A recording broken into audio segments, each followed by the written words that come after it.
19 April 2025 ভারতের প্রভাবশালী news outlet Republic world একটি বিস্ফোরক দাবি করেছে। বাংলাদেশের একটি উচ্চ পর্যায়ের সামরিক প্রতিনিধি দল চীনে সফর করেছে। তাদের লক্ষ্য চীনের অত্যাধুনিক সামরিক প্রযুক্তি অর্জন এবং যৌথভাবে ড্রোন উন্নয়ন। এই খবরে ভারতের কূটনৈতিক মহলে তোলপাড়। মোদির নেতৃত্বে ভারত বাংলাদেশের এই সামরিক উত্থানকে তাদের কৌশলগত আধিপত্যের জন্য হুমকি মনে করছে। রিপোর্টে বলা হয়, বাংলাদেশ তুরস্কের বাইরাক্তার TB2 ড্রোন ক্রয়ের পাশাপাশি চীনের সহায়তায় AI ভিত্তিক স্বদেশী ড্রোন তৈরির পরিকল্পনা করছে। এই পদক্ষেপ বাংলাদেশকে দক্ষিণ এশিয়ার একটি উল্লেখযোগ্য ড্রোন শক্তিতে পরিণত করবে। মোদির কূটচাল স্পষ্ট।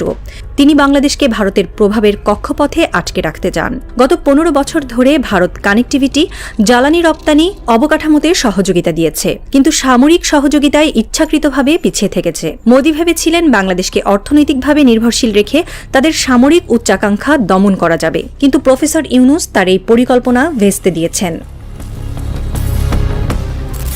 প্রফেসর ইউনুস এই গল্পের নায়ক, বাংলাদেশের সামরিক শক্তি জাগ্রত করছেন। চীনের সঙ্গে সামরিক প্রযুক্তি হস্তান্তর এবং ড্রোন উন্নয়নের চুক্তি তার দূরদর্শিতার প্রমাণ।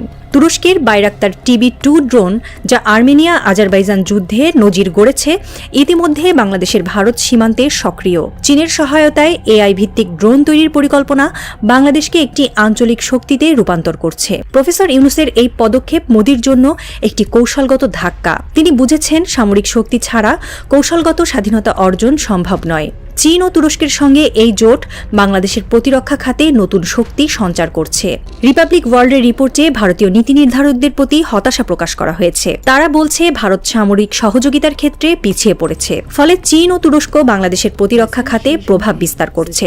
কিন্তু বাস্তবতা হল, মোদির ভারতের প্রযুক্তিগত সীমাবদ্ধতা তাদের পথে বাধা। ভারত নিজেই রাশিয়া, ইসরায়েল, ফ্রান্স সহ বিভিন্ন দেশ থেকে অস্ত্র আমদানি করে। তাদের তেজস ফাইটার জেট 2009 সালে চালু হলেও 16 বছর পরও প্রথম ব্যাচের উৎপাদন সম্পূর্ণ হয়নি। এই দুর্বলতার কারণে মোদি বাংলাদেশকে অত্যাধুনিক প্রযুক্তি দিতে ব্যর্থ।